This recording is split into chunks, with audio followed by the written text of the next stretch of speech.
Good morning and good afternoon to everyone out there. My name is Hunter, and welcome back to Weather on the Go, your source for detailed and accurate weather. Coverage across the United States, southern Canada, and the tropics. Today is Thursday, August 20th, 2026, and we are officially on day 232 of the year. Hopefully everybody out there is having a wonderful Thursday and an even better week so far, but I have to tell you that the weather situation we are tracking is definitely picking up in intensity and complexity, and it is going to affect a lot of people across this country over the next several days. Before we dive deep into everything that is happening, I want to remind everyone to like this video and give it a thumbs up.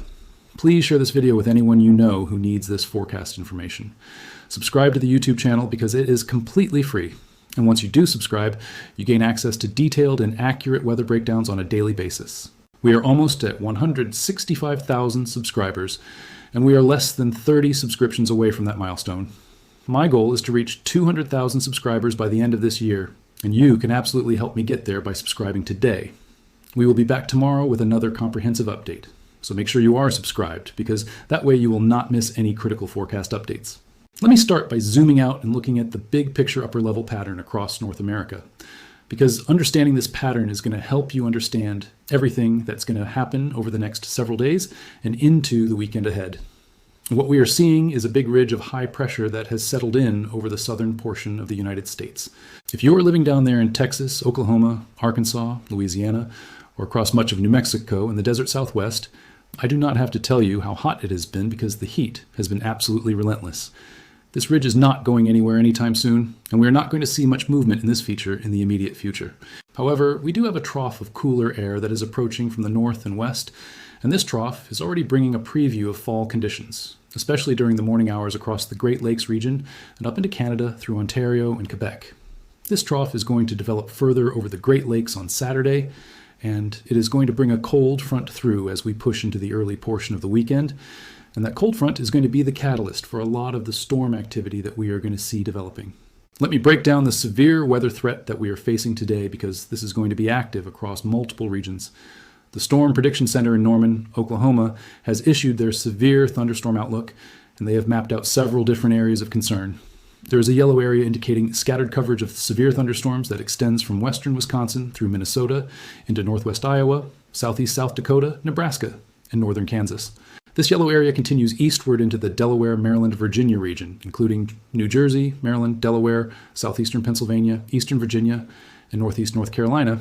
In that yellow area, what we are looking at is more of a scattered coverage of severe thunderstorms, which means not everybody within that area will experience severe weather, but there is definitely a higher probability and coverage of severe storms compared to normal.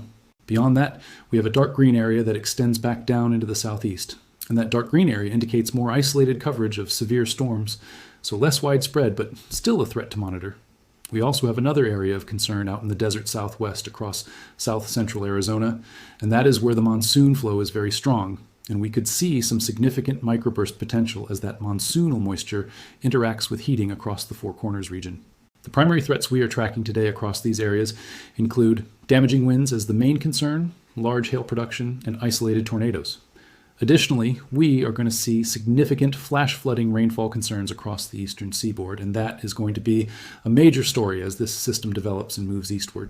Later this afternoon and into this evening, we are going to see a nice organized line of storms with some very gusty wind potential developing, and these storms are going to put down some heavy downpours along the way. We are expecting this line to move through New York City and Long Island and down through much of New Jersey, getting into Delaware as we head into the late afternoon or early evening hours. These storms will be moving at a decently fast clip, so they will not be stationary, but they will be putting down some decent rainfall along the way. Behind that organized line, we are going to see some trailing storm activity with more isolated coverage moving into the southeast through the evening hours. The monsoon flow across the desert southwest is going to remain very strong throughout the day and into tonight, and we could see some heavier rainfall in pockets across the Four Corners region as that system interacts with the mountains and the daytime heating. As we roll into Friday morning, August 21st, most of you across the country will not need an umbrella to start your day, but there are some areas that could see some wet weather in the morning hours. Specifically, areas up towards Green Bay and even near Milwaukee could start to see some wet weather as you head off to work or school or any errands you might have to run. That morning, Wet weather is going to have the potential to turn into some thunderstorms as we push into Friday evening, and that is going to be critical timing for all of the Friday night football games across the Midwest. If you have plans to attend or watch any football games on Friday evening, I would definitely recommend having a poncho or an umbrella handy just in case, because those storms could very well rain out some of those games. The instability values that we are analyzing for Friday are running in the 2,000 to 3,000 joules per kilogram range, which is moderate to strong instability. The storms on Friday will be moving at a fairly decent clip, so they will not be sitting over the same area for an extended period of time, but locally heavy downpours and some severe wind gusts are definitely possible along the line. The focus of the severe weather threat for Friday is going to be greatest across Nebraska and into the northern portions of Kansas, particularly along and south of the Interstate 80 corridor out there in the Central Plains. Beyond that, we need to keep a close eye on the southeast regions of the Carolinas, especially along the coast there into middle Georgia and southeastern Alabama, where a more isolated thunderstorm threat is expected that could turn severe as we go through the day on Friday. The southeast is also going to be dealing with locally heavy rainfall Friday evening into the early morning hours of Saturday, so that is going to be another story to monitor. These storms will definitely be moving at a fair clip, so the threat duration in any given location will be limited, but some locally heavy downpours are possible and some severe wind gusts could be produced before these systems push offshore. As we push into Saturday, August 22nd, the severe weather threat is going to shift geographically. The Pacific Northwest is going to become a major focus area, specifically Washington State, with eastern Washington as the primary concern, along with northern portions of Idaho and western Montana. Beyond that, we are going to be dealing with the eastern Ohio Valley region, where isolated severe storms could develop. And this includes areas near Lake Erie, Ohio, eastern Kentucky, West Virginia, western Pennsylvania, and western New York. These isolated severe storms could produce damaging winds and potentially some hail on Saturday, August 22nd. As this pattern evolves through the weekend, we are also going to see more storm activity develop out in the Central Plains, and these storms have the potential to move into Oklahoma and Arkansas, areas that have been absolutely riddled by heat for weeks now. Hopefully this system could bring some much-needed relief to those heat-affected areas and cool things down a bit by the time we get to the weekend. Now let me talk about what is going to be a major story over the next 7 days, and that is the rainfall situation, particularly across the eastern seaboard and the northeast. When we add up all the rainfall totals over the next 7 days, we are looking at a very interesting and potentially significant rainfall event. The rainfall is going to be a little bit spotty in nature across the Midwest and the plains. We are going to see a little bit more moisture in the southeast than we have been seeing in recent weeks. But the real story is going to be a deluge of moisture across the mid-Atlantic coast and up into the northeast coast, especially along the Interstate 95 corridor and right along the immediate coastline. Areas like Cape Cod, cities near Boston, New York City, and Long Island are all in the crosshairs for significant rainfall. In fact, Long Island, New York could see about 3+ inches of rainfall over the next 7 days. Likewise, the Weather Prediction Center has issued a slight risk for excessive rainfall, highlighting the potential for flooding impacts across areas of New York City down into Trenton, getting into Dover and Atlantic City, and all the way down into Virginia Beach today. As we push into Friday and into Saturday morning, this flood risk is going to shift a little bit more toward Raleigh into areas of Virginia Beach, maybe Atlantic City up there, and then into Columbia, Greenville, and Sparta, there in portions of South Carolina. And when we look at the wind situation across the southeast over the next several days through the weekend, the winds are going to be pretty much light and variable on any given day. That is not going to be a major concern. However, the windiest conditions across the entire continent are going to be out across the Mountain West. That makes a lot of sense because the monsoonal flow is going to be moving through that region very strongly, and that is going to kick up the winds, especially in the higher elevations as we go through the weekend. We could be looking at wind gusts over 40 miles per hour in those higher elevations of the Mountain West, so that is definitely something to keep an eye on if you are out there camping or hiking in those areas. Now let me talk about something that is going to be a dominant story not just for today and this weekend, but really through the rest of August and even into the first couple of weeks of September, and that is the oppressive heat. When we look at the next 10 days ahead and where that ridge placement is going to be, it is really the same story that we have been seeing.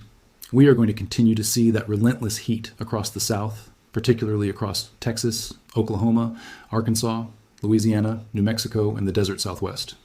That ridge is not moving, and I really do not see much of anything moving this ridge out of position anytime soon. We are going to continue to see more heat advisories and extreme heat warnings that will be extended out through the rest of August.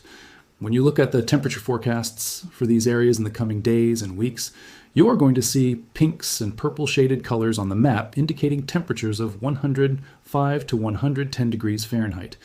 And in some locations, we could even see locally temperatures reaching 115 degrees Fahrenheit. This heat is going to be absolutely oppressive, and here's the thing that makes this so dangerous and so exhausting for the people living through it. You do not get much relief at night. In the mornings when people wake up, they're starting off with temperatures already in the 80s Fahrenheit. When you factor in the heat indices, especially in the urban heat islands of places like Dallas or Oklahoma City where there is more concrete and cement, you are probably going to be dealing with those heat indices still in the low 90s, even to start a lot of your mornings there. That means you're not getting any relief at all, and that is why this heat wave is so excessive and so oppressive compared to anything else we might experience. This heat is going to extend through the rest of August for our friends down in the south. Now, looking ahead to the month of September, I want to give you a month ahead outlook so you can start thinking about what is going to happen as we transition from August into the fall season. The 30-day average does look mild across the middle of the country, but I do feel that that first week or two of September is going to see an extension of the heat wave across the southern plains.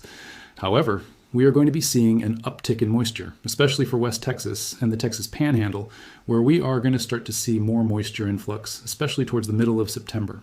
The east is going to be a little bit drier at times, but that does not mean we are bone dry. I do feel we are going to see some moisture in the east and some timely rains as we go through September.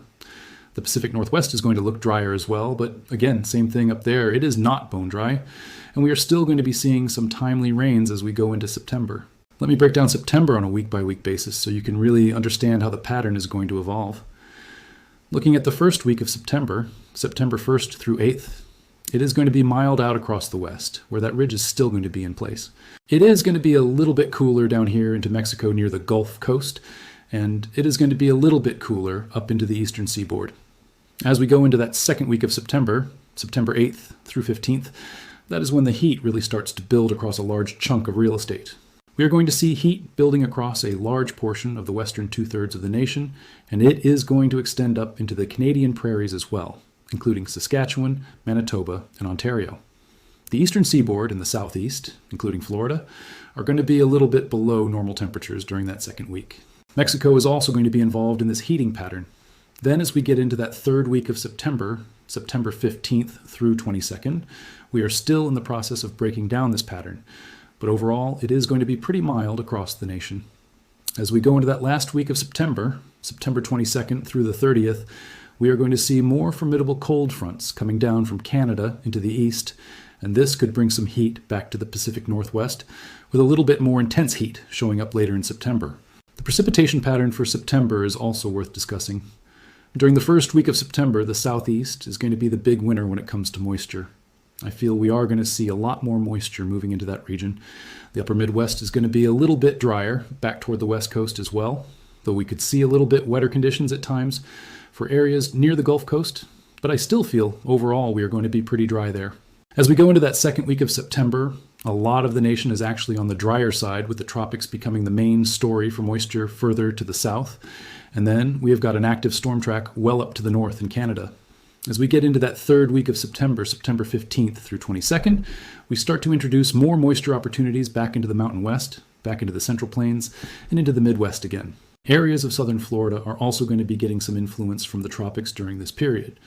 Then going into that last week of September, that is when I start to feel we get that subtropical jet influence, and we start to see Texas and Oklahoma gain a little bit more moisture than what we have been seeing as of late.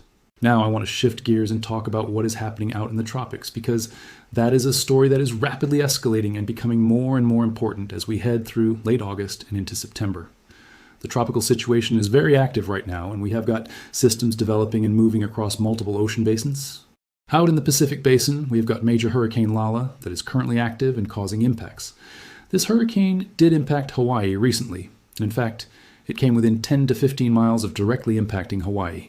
With the center of low pressure, we have got another tropical cyclone or typhoon that is likely to flourish and develop in the West Pacific, and we are going to keep an eye on it for our friends in areas of Japan, Taiwan, China, and the Philippines, and then into other areas of the Western Pacific. Closer to home here in the Eastern Pacific Basin near Mexico, we are dealing with another system that could very well be developing in the coming days. Do not sleep on the next system that could be crawling just south of the big island there of Hawaii early next week. This system could very well develop into a tropical depression or even a weekend tropical storm, and if that happens, that would be the third system to impact Hawaii this season so far. Hawaii could be very busy still when it comes to tropical activity in the coming weeks. Looking at the ocean conditions out in the Pacific, there is a lot of fuel available for these tropical systems to feed on. We have got a marine heat wave that is extending all the way from Japan out toward the Aleutian Islands of Alaska. We have had some significant upwelling occurring in the West Pacific Basin due to all of the typhoon activity, and the West Pacific has been very active so far this season.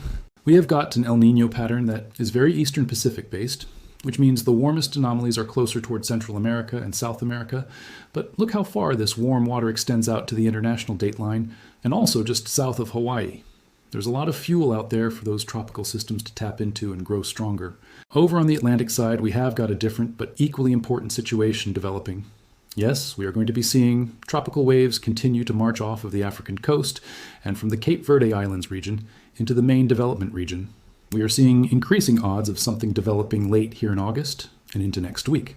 Right now, the steering current is positioning itself in a way that would keep any systems that develop further off to the north of the Caribbean, and then they would curve out to sea with the positioning of the Bermuda High.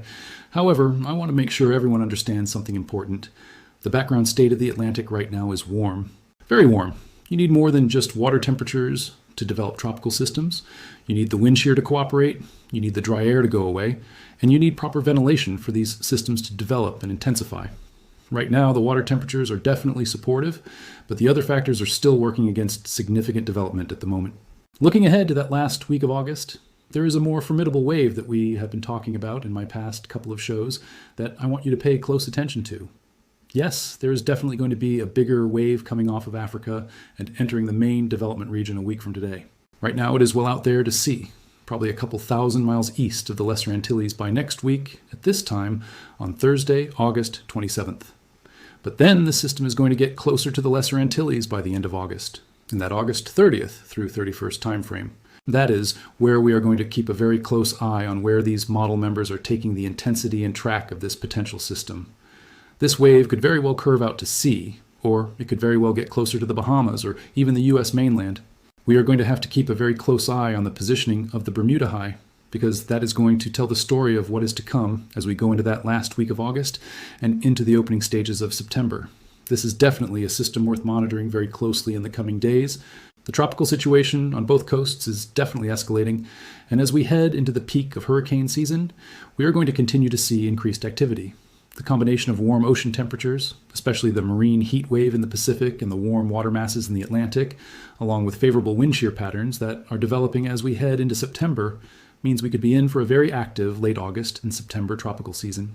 I will be monitoring these systems very closely and bringing you updates as they develop. Thank you so much for watching, everybody. I really appreciate your support and your loyalty to the channel.